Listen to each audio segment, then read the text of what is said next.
Hello বন্ধুরা, তোমরা সবাই কেমন আছো? আশা করি ভালো আছো, সুস্থ আছো। তো আমিও ভালো আছি। মৌসুমি অফিসিয়াল চ্যানেলে তোমাদের সবাইকে জানাই স্বাগত জানিয়ে আজকে শুরু করছি নতুন একটা ব্লগ। চলো তোমরা দেখতে থাকো, আশা করি ভালো লাগবে। তো ভালো লাগলে অবশ্যই একটা লাইক, কমেন্ট, শেয়ার আর আমার চ্যানেলটাকে সাবস্ক্রাইব করে দিও। তো চলো, এখন বাজে 9টা আর আমি 9টা থেকে এখন ব্লগটা শুরু করছি। তো চলো তোমরা দেখতে থাকো। এখন আমি বাসি কাজটা সারা হয়ে গেছে, বিছনা তোলা হয়ে গেছে, ঘর ঝাড় দেওয়া হয়ে গেছে, আর মেয়ে ব্রাশ করছি বাইরে। আর এখন আমি চা করবো। তো চায়ের সাথে কি খাবো তোমাদের সাথে শেয়ার করবো। চলো তোমরা দেখতে থাকো। তোমাদের দাদাভাই রুটি নিয়ে এসেছে, দেখতে পাচ্ছ। এই রুটিগুলো এখন গরম ছেঁকবো, গরম করবো। নাহলে না ছেঁকে খেলে রুটি তো পাউরুটি তো গ্যাস হয়ে যায়, আর আমি নিয়ে আমার গ্যাসের সমস্যা।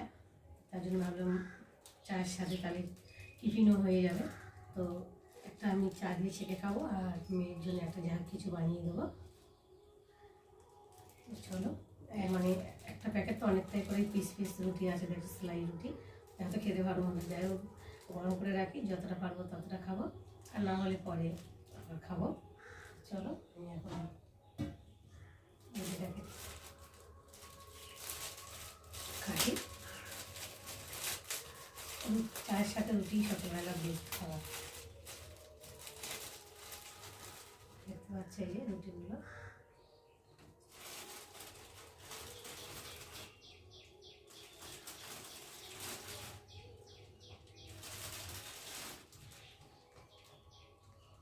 দেখো, এখন রুটিগুলো আমি ছেঁকে নিই। ততক্ষণ তোমরা দেখতে থাকো। চলো,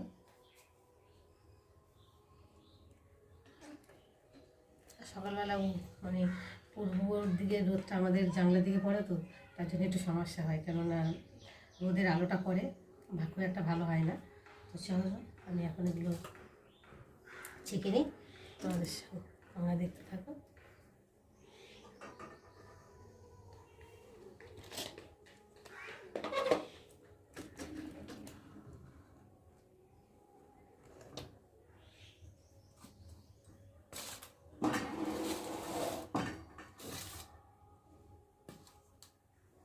আগে রুটিগুলো ছেঁকে নিই, তারপরে চা বানাবো।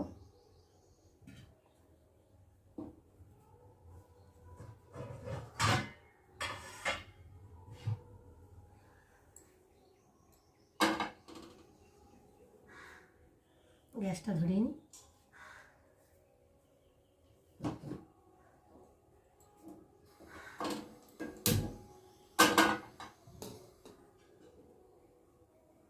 একটু গরম হোক।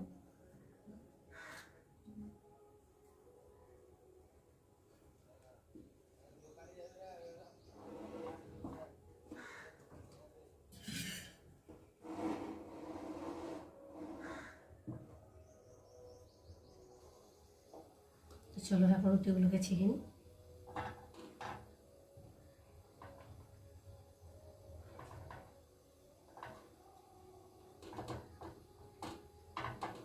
মেয়ে আবার রুটি ছেঁকে দিলে খাবে না, ওরা হয়তো আবার ডিম টোস্ট করে দিতে হবে একটু।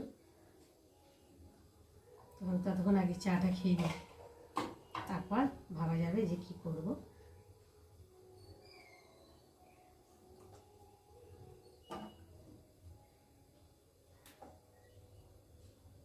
তো চলো তোমরা দেখতে থাকো, আবার তোমাদের সামনে। আমার চা হয়ে গেছে, আর এখন আমি রুটি দিয়ে টিফিন করব। তো চলো আবার তোমাদের সামনে। আমার চা খাওয়া হয়ে গেল, আর মেয়ের জন্য এখন এই যে ডিম টোস্ট বানিয়েছি, দেখতে পাচ্ছ। তো মেয়ে এখন ডিম টোস্ট খাবে। মেয়ে টিফিন করে চলে এলাম কাটতে। তো দেখো কি কাটবো এখন। এঁচড়, তো আমাদের গাছে এঁচড় হয়েছিল, দুটো হয়েছে, মানে ছোটো ছোটো। তো একটা পেরেছি, ভাবলাম আজকে এঁচড়ের তরকারি বানাবো। তো দেখতে পাচ্ছি এঁচড়টা দেখেই বুঝতে পারছি কতটা বড়। মানে ছোটো অবস্থায় কেটেছি, কারণ দানা হয়ে গেলে এঁচড়টা খেতে ভালো লাগে না। তো তার জন্য ভাবলাম ছোটো থেকে একটা কাটি। তো এই দেখো কেটে এনেছি, আর এখন কাটবো। তো তার আগে হাতে একটু সর্ষের তেল মাখিয়ে নিই, নাহলে আঠাগুলো লেগে যাবে, উঠবে না। সর্ষের তেলটা লাগিয়ে নিলে কি মানে আটাটা হাতে লাগে না। দেখো ভালো করে হাতটাকে মাখিয়ে নিলাম। চলো এখন এঁচড়টা কাটবো।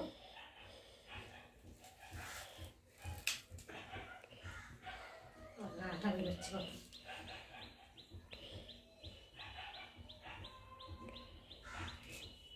চলো এখন চালা করি।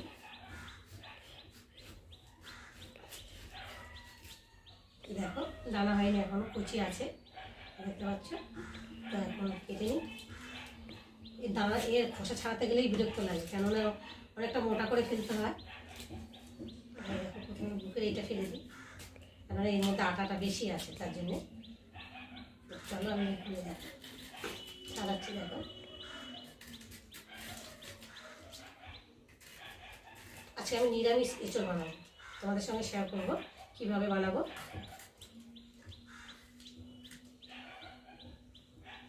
একটু বড় বড় করে কাটতে হবে, কেননা প্রেশারে সিদ্ধ করবো তো তার জন্য।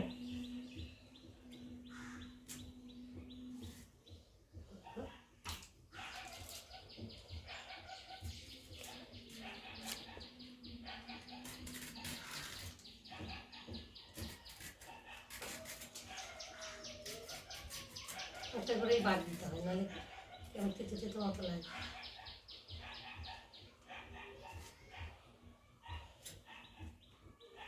দেখো আমার এঁচড় কাটা হয়ে গেছে দেখতে পাচ্ছ। আর এখন এই প্রেসারে জল নিয়ে নিয়েছি, সেদ্ধ করব। প্রেসারে এখন এগুলো মানে এঁচড়গুলোকে দিয়ে ভালো করে সেদ্ধ করে নেব।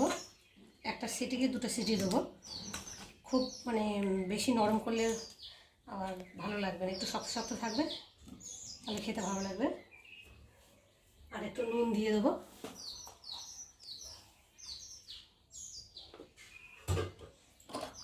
দিয়ে এবার প্রেসারটাকে আটকে দেবো, দিয়ে আর এখন সিটি দেবো 2টো। আর এখানে দেখো রান্নার ঘি এখন নিয়ে নিয়েছি,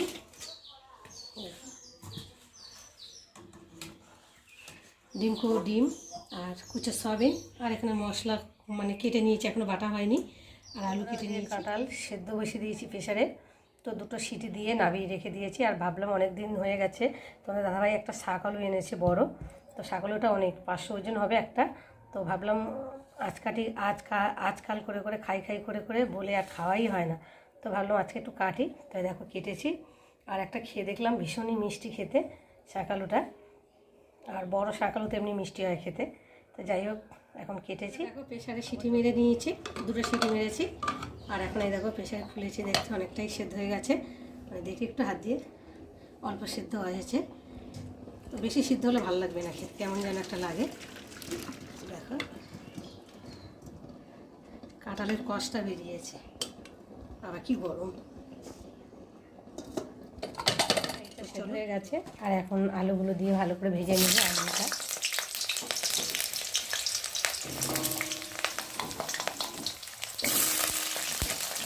জল আছে তো তার জন্য হাতে শেখাচ্ছে।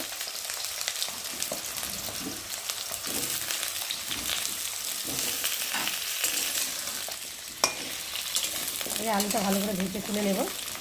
আলুটা ভাজা হয়ে গেছে, আর এখন আমি তুলে নেব। তুলে নিয়েছি। আর এখন কাঁঠালের এঁচোড়টাকে ভালো করে ভেজে নেব।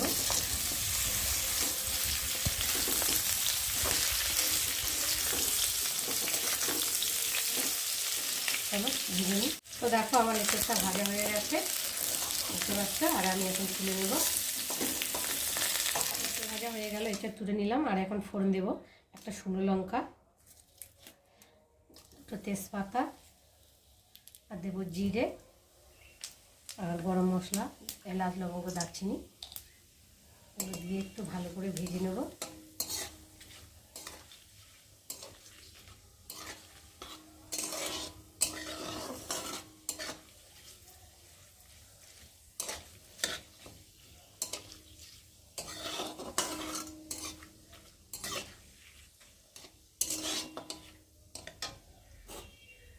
ভেজে নিয়ে তারপর দেখবো আদা রসুন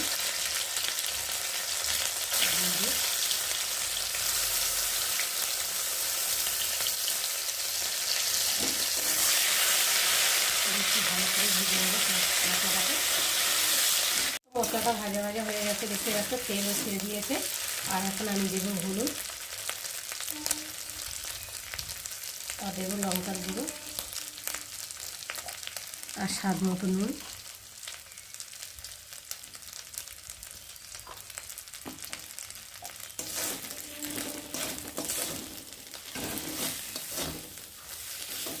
আর এখন আলু ভাজা আর এই যে কাঁঠালের এঁচোড়ের মধ্যে ঢেলে দেবো, দিয়ে ভালো করে একটু কষাবো, কষি নিয়ে তারপরে জল দেবো। দেখো, আর এই দেখো কুচো সয়াবিন আমি আগে সেদ্ধ করে আর ভেজে রেখে দিয়েছিলাম, তো দিয়ে দিলাম, মনে ছিল না একটু পরেই দিয়ে দিলাম।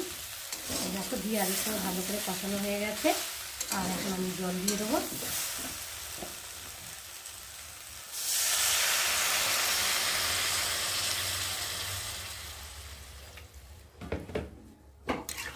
দেখো জল দিয়ে দিয়েছি, আর একটু ভালো করে ফুটে নিই। আর তরকারি হয়ে গেছে, আর নামাবার আগে একটু গরম মশলা দিচ্ছি, দেখতে পাচ্ছ, আর একটু দেবো চিনি।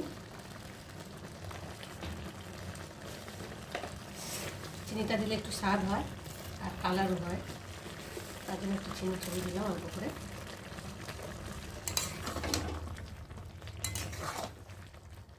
চলো এখন একটু ঢাকা দিয়ে আর নামবো। বন্ধুরা আমার রান্না হয়ে গেছে, আর এখন ভাত বাড়তে চলে এসেছি। দেখো ভাত বাড়বো।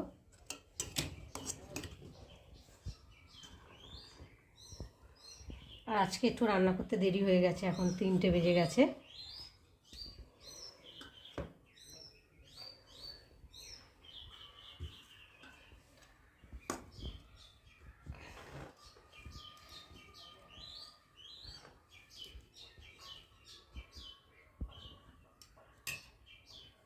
চলো ভাত ভাড়া হয়ে গেছে, আর তরকারি করেছি তোমাদের দেখাবো।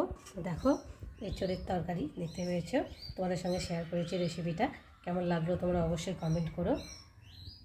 আর এখানটা রয়েছে ডিমের কালিয়া, দেখতেই পাচ্ছ।